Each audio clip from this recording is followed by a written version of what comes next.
Be rich in good works. Be generous and ready to share, so that you may take hold of the life that really is life. Please be seated.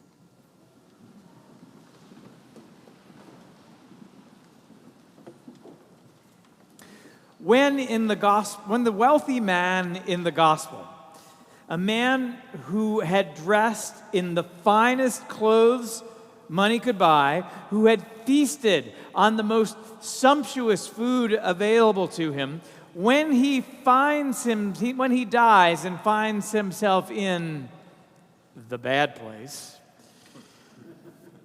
he's not only there because he's greedy and he didn't share. He's not only there because he lived his whole comfortable life on the backs of others. He's there because of what he chose to see and what he chose not to see. Remember that every day when entering his own home, the rich man literally stepped over Lazarus. Each day, no doubt uttering something under his breath about bootstraps and why it's so hard to find a good doorman in this present labor shortage. Well, it doesn't go well for him, does it? This, Jesus is saying, is the very reversal that his mother sang about in the Magnificat, that the mighty will be cast down, that the meek and humble will be uplifted. This story of Lazarus and the wealthy man whose fortunes are entirely reversed after each of them dies, this is something of what Jesus meant in the Sermon on the Plain. Blessed are you who are hungry, for you will be filled.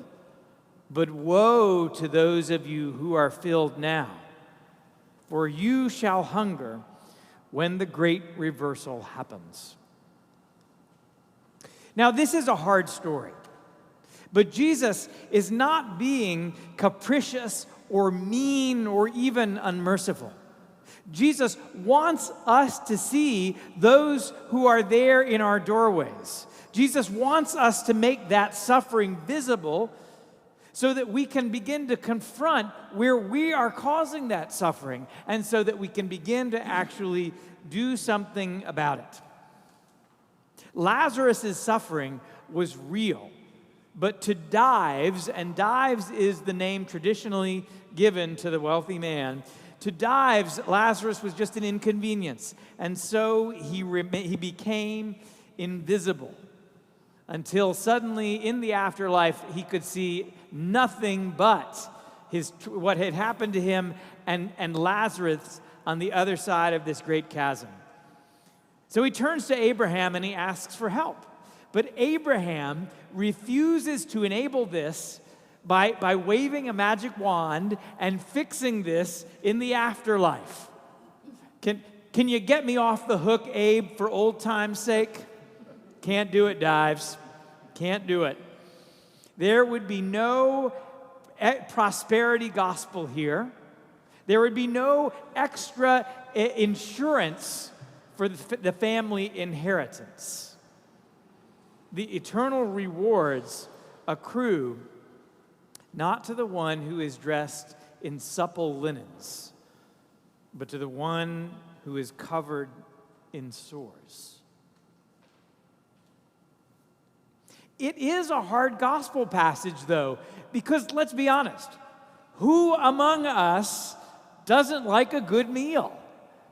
Who among us doesn't want to live in a decent home? Who among us would turn down a decent pair of shoes or two, right?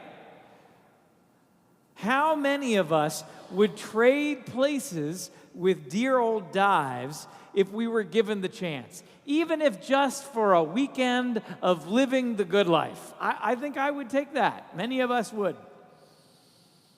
But you see, this isn't just a matter of comfort.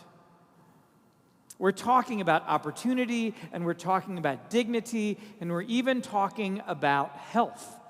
I learned just a short while ago that in my neighborhood where I live in Shaker Heights, the life expectancy is about 20 years higher than for someone living just a few blocks away in the Buckeye neighborhood.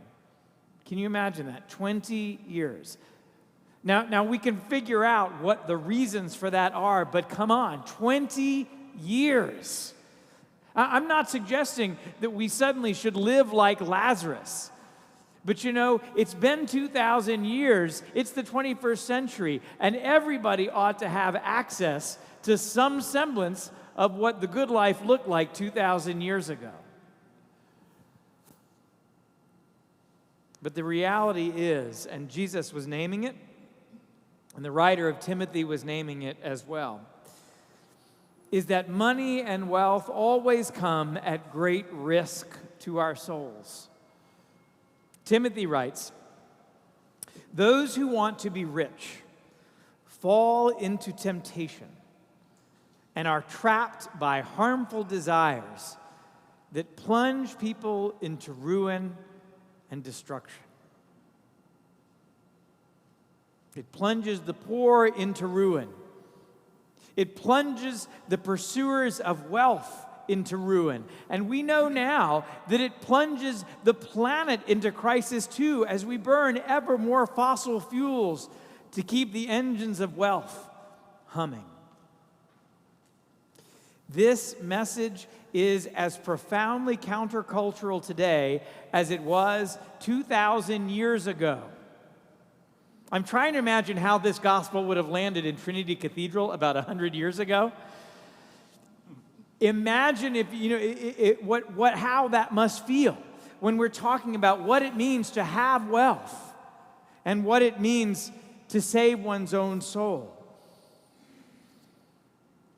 But Timothy's message is not ultimately about fire and brimstone. It's ultimately about hope and about taking hold of real life, of living today in right relationship with God and in right relationship with our neighbor. There is, Timothy writes, and I just love this phrase, there is great gain in godliness and contentment. There is great gain in godliness and contentment. If we live faithfully, if we're content with what we have, that doesn't mean we don't have anxiety. That doesn't mean we don't have bills and mortgages and moments of stress, because that is real life. Jesus never promises us that we stop living life. But it does mean that if we can live our lives with a trust not in wealth but in God, and with contentment with the things that we have, then spiritually speaking, the world is our oyster. Even if you have a little bit, and let's be honest, most of us have a little bit, living generously can turn us away from the life of greed and anxiety and trusting falsely in wealth, and towards a living and real relationship with God. Now, I saw not long ago a routine from Dana Carvey. Do you all know who Dana Carvey is? Okay, Dana Carvey was an entertainer, still is, Saturday Night Live in the 80s and the 90s. So presumably, he's a pretty wealthy guy. And in this routine, he was talking about flying with his family across the Atlantic and flying first class, which is not something I've ever done. But the passage, the story, as he gets to it, he talks about flying first class. It was the way that he said it. He said, okay, so my family, we have a little bit of extra money, so we fly in the pointy part of the plane. First class, up at the front. Okay, I have never flown first class, but I thought this phrase was hilarious, right? It says exactly what it is. They had a little bit of extra money. They acknowledge it. They weren't being overly flashy with it, but they weren't denying it either. And so they got to fly in the pointy part of the plane because they had a little bit of extra money.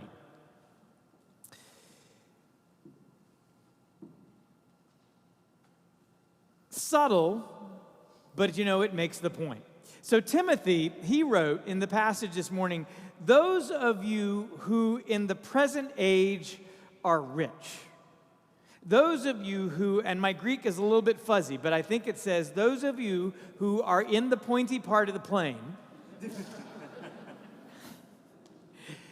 do not be haughty. Do not set your hopes on the uncertainty of riches. Instead, do this. Do good. Be rich in good works.